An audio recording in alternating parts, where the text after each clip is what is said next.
Nagbubukas ang pelikula sa Ukraine, maraming tao ang nakikisaya sa isang konsyerto sa isang opera house nang biglang lumitaw ang isang grupo ng mga lalaking nakamaskara sa entablado at nagsimulang basagin ang mga instrumento habang binabaril ang mga tao.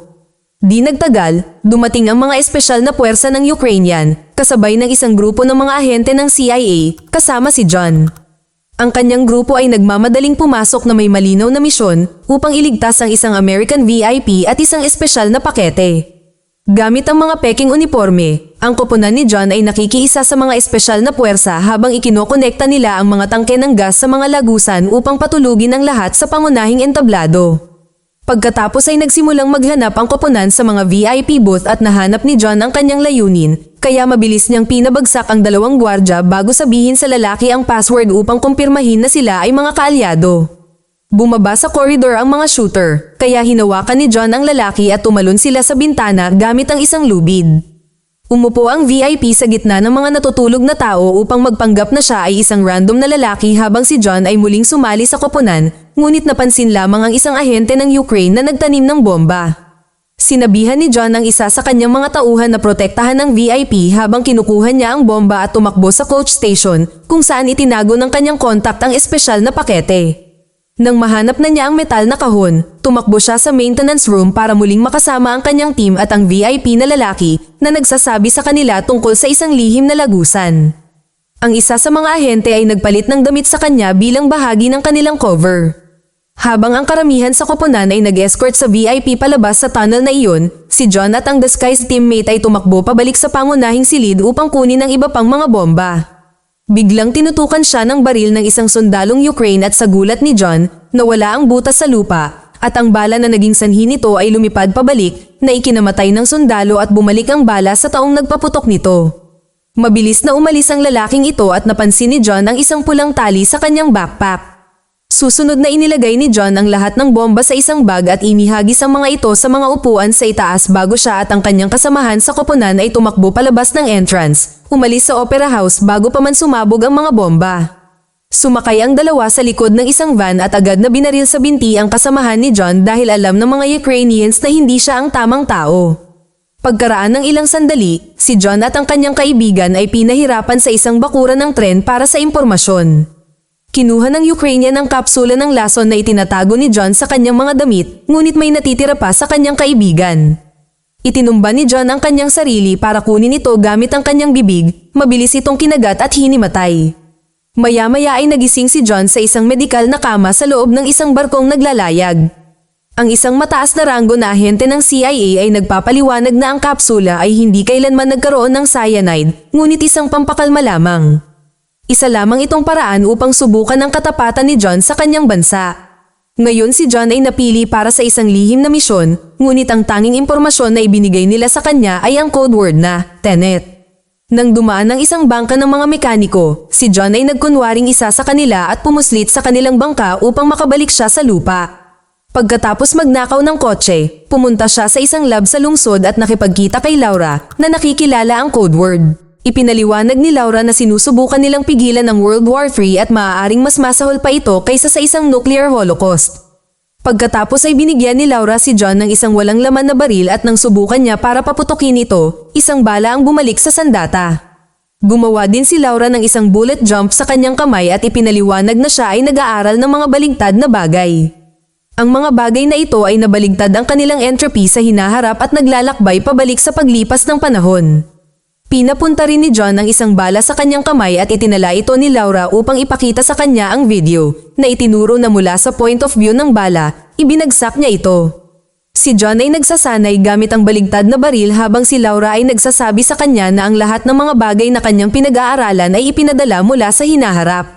Natagpuan nila ang lahat ng uri ng mga bahagi mula sa mga komplikadong makina na nagpapahiwatig ng isang sakuna na digmaan na magaganap. Gustong malaman ni John kung sino ang gumagawa ng mga baligtad na baril at naglakbay sa Mumbai, kung saan nakipagpulong siya sa British operative na si Neil. Magkasama silang gumawa ng plano na makalusot sa tahanan ng isang mapanganib na nagbebenta ng armas. Sa gabi, pumunta ang dalawa sa bubong ng kalapit na gusali at gumagamit ng mga bungee cord para tumalon ng mataas at dumapo sa mga dingding ng tahanan ng dealer. Nagpatuloy sila at palihim na pumasok sa balkonahe, kung saan mabilis nilang pinabagsak ang grupo ng mga gwardya bago tumalon sa dealer mismo. Hinawakan siya ni John habang tinutukan ng baril habang nagtatanong tungkol sa baligtad na bala, ngunit ang asawa ng lalaki na si Priya ang nakakaalam tungkol sa Tenet. Ipinaalam niya sa kanya na ang dealer sa likod ng unverted ammo ay ang Russian oligarch na si Andrei na kayang makipag-communicate sa hinaharap. Sa sandaling iyon ay dumating ang mga pulis, kaya tumalon sina Neil at John mula sa gusali gamit ang parehong mga lubid. Sa London, nakikibahagi si John ng tanghalian sa isang ahente mula sa British Intelligence. Ipinaliwanag ng lalaki na ang pinakamahusay na paraan upang mapalapit kay Andrei ay sa pamamagitan ng kanyang asawang si Kat at ang kanyang art gallery. Pinatunayan ni Kat ang isang peking goya na ginawa ng kaibigan niyang si Thomas at binili ito ni Andrei, ngunit nang malaman niya ang katotohanan ay sinimulan niyang i-blackmail si Kat para maging partner niya. Binigyan ng ahente si John ng bagong peking goya para makakuha siya ng meeting. Nang maglaon ay nakilala ni John si Kat at ipinakita sa kanya ang painting na sinasabing nakuha niya ito kay Thomas. Nagtapos sila para maghapunan ng magkasama at ipinaliwanag ni Kat na hindi niya alam na peke ang painting pagkatapos niyang suriin ito. Inaabuso siya ni Andrei at gusto ni Kat na tumakas, ngunit mayroon silang isang anak na lalaki at hindi niya ito pwedeng iwanan. Ibinunyag din ni Kat na si Andrei ay pinahirapan din si Thomas, kaya alam niyang nagsisinungaling si John. Nangako si John na kukunin ang drawing na ginamit ni Andrei para i-blackmail siya kung magkakaroon sila ng meeting ng kanyang asawa. Biglang dumating ang mga kawatan ni Andrei at dinala si Kat. Sinubukan ni John na umalis sa kusina at nakahanap ng higit pang mga thug, ngunit hindi siya nahihirapang talunin silang lahat sa ilang minuto gamit ang mga random na bagay sa kusina. Kinabukasan, nagpakita si John sa paaralan ng anak ni Kat.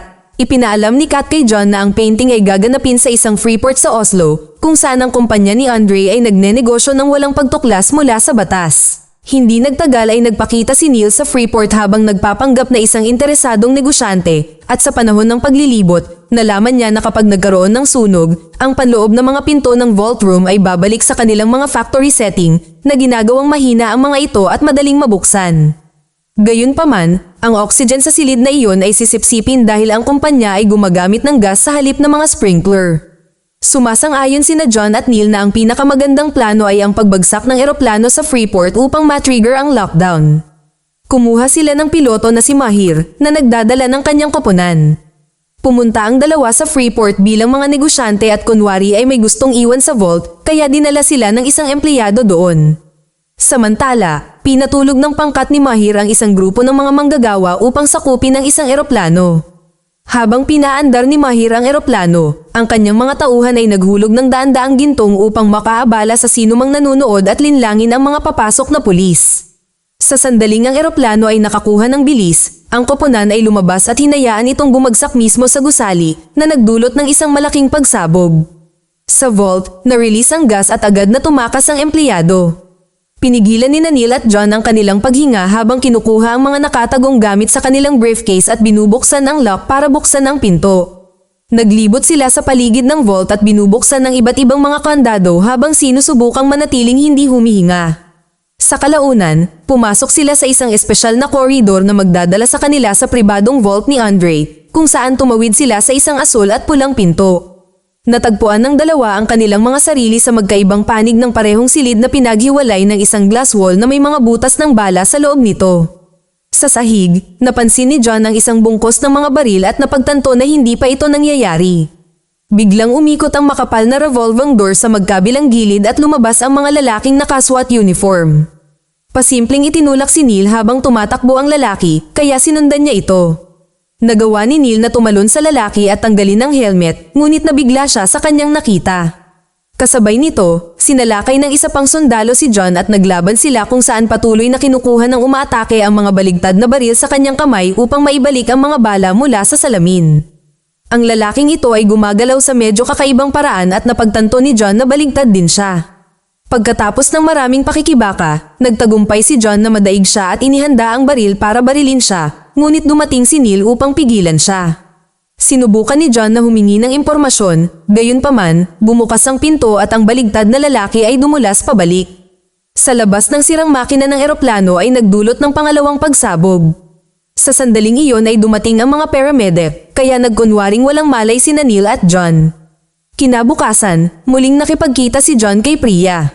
Ipinaliwanag niya na ang revolting door ay dapat ay isang inversion machine na kilala bilang turnstile. Ang teknolohiya ay hindi pa naimbento, ngunit may nagpadala nito kay Andre mula sa hinaharap.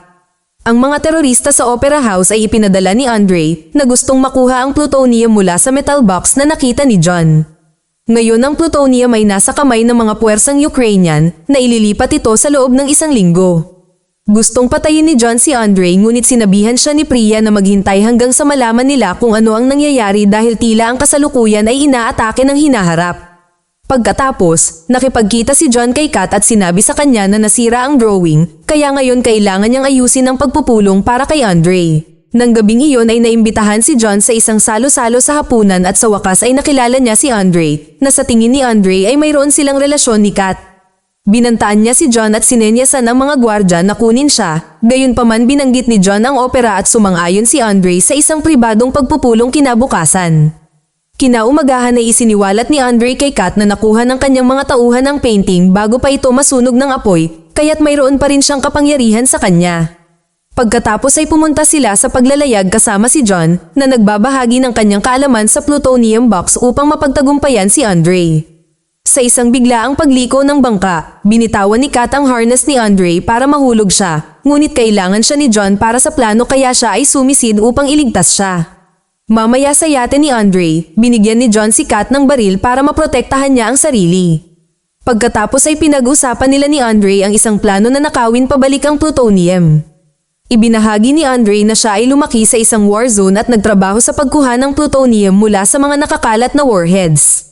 Sa loob ng isang kakaibang drum, nakakita siya ng ilang mga ginto at ilang pahina ng mga tagubilin na may pangalan niya. Salamat sa mga tagubilin, naging matagumpay siya sa kanyang buhay.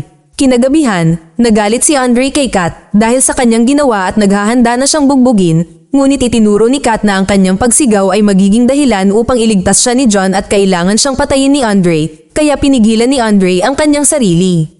Sa sandaling iyon, isang helicopter ang dumaong sa yate at ang mga manggagawa ay naglabas ng isang malaking mabigat na pakete. Palihim na nagmamasid si John upang tiktikan si Andre na binubuksan ng pakete, nakita niya ang mga baligtad na bar ng ginto sa loob. May isang nawawala at ipinahayag ng isang empleyado na nasa kanya ang isa, kaya binugbog siya ni Andre hanggang sa mamatay. Pagkatapos ay nahanap ng isang gwardya si John at binugbog din siya bago siya dinala kay Andre, na ngayon ay naghihinala sa kanya ngunit pinapanatili pa rin ang deal. Binigyan niya si John ng ilang ginto at sinabihan siyang huwag nang makipag-ugnayan sa kanya hanggang sa mahanap niya ang plutonium. Kinumbinsi siya ni John na hayaan si Kat na gawin ang palitan sa pagdating ng panahon.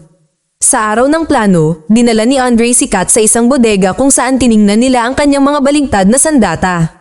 Kinakabahan si Kat at sinigawan siya ni Andre, dahilan upang ipakita niya ang kanyang baril sa takot. Agad namang tumugon si Andre sa pamamagitan ng pambubugbog sa kanya.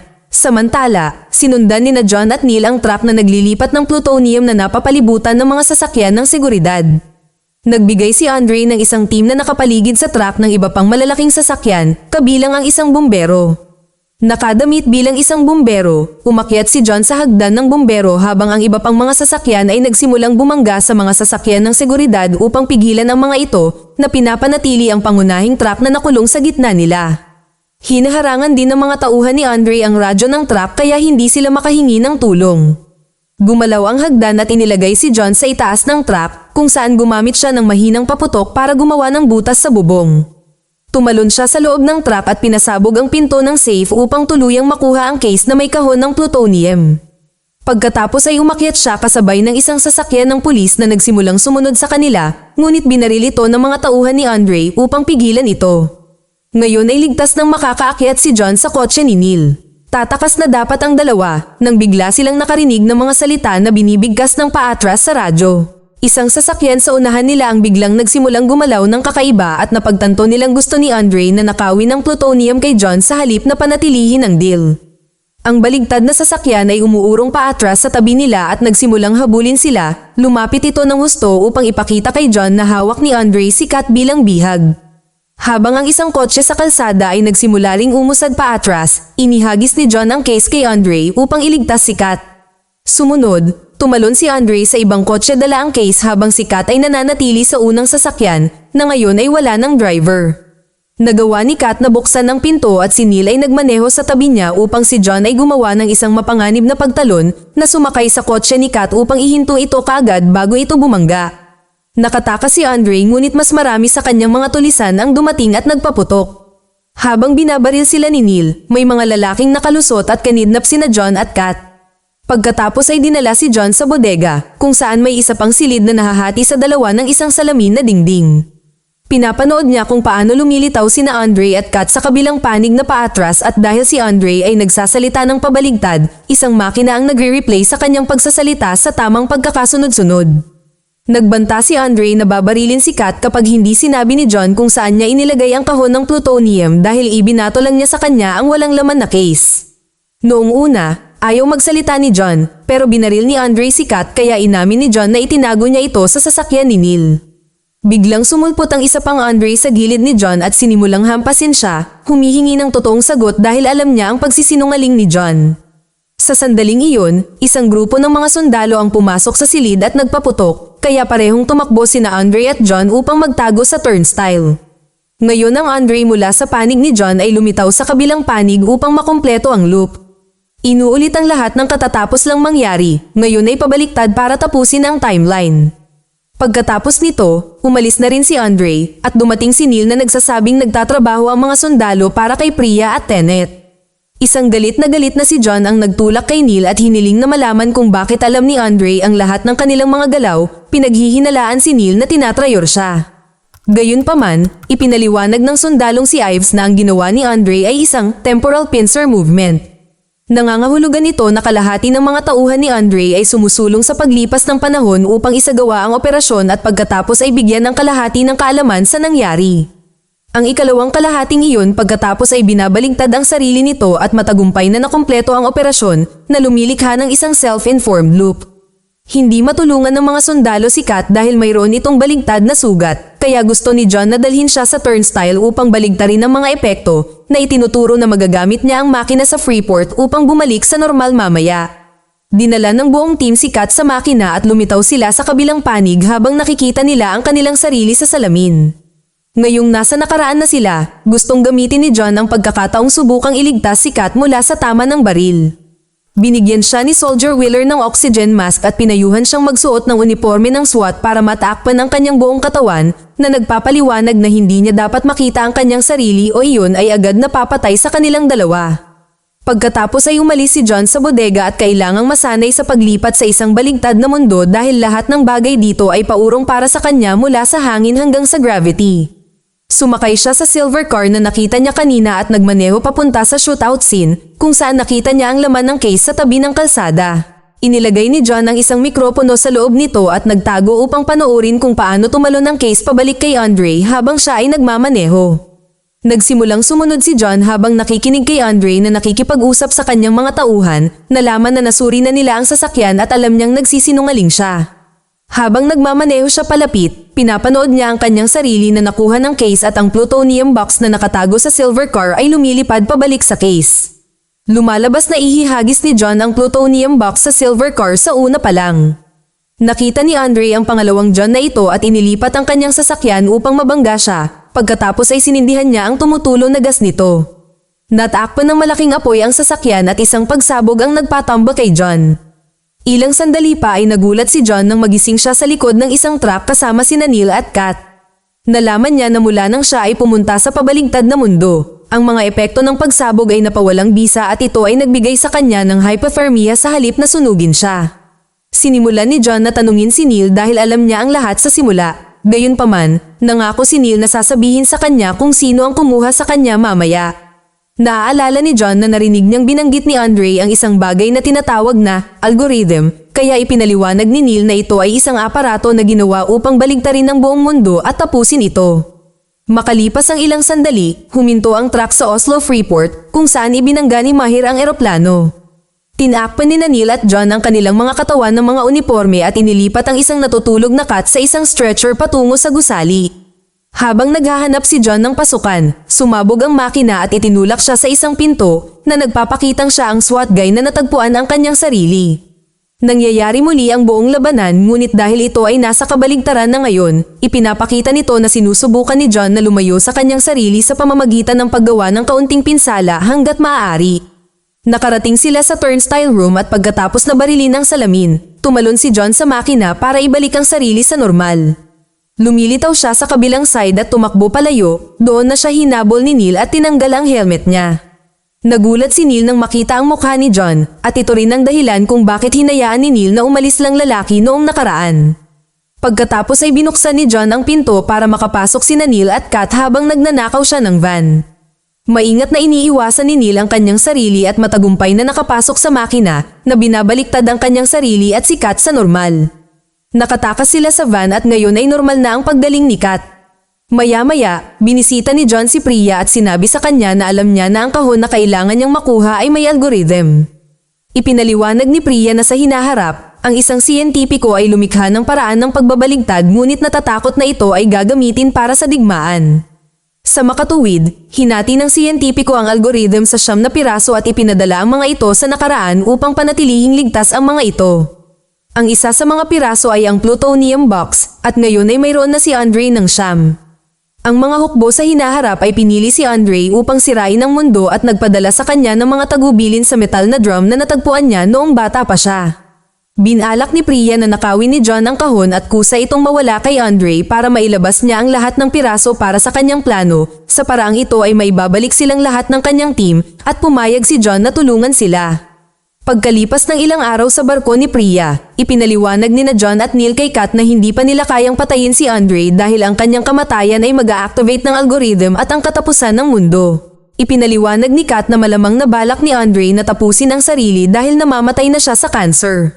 Kung hindi siya mabubuhay, hindi rin mabubuhay ang mundo. Kinumbinsi ni John si Kat na bumalik kay Andre at panatilihin siyang nagagambala para masecure ng team ang algorithm bago mamatay si Andre.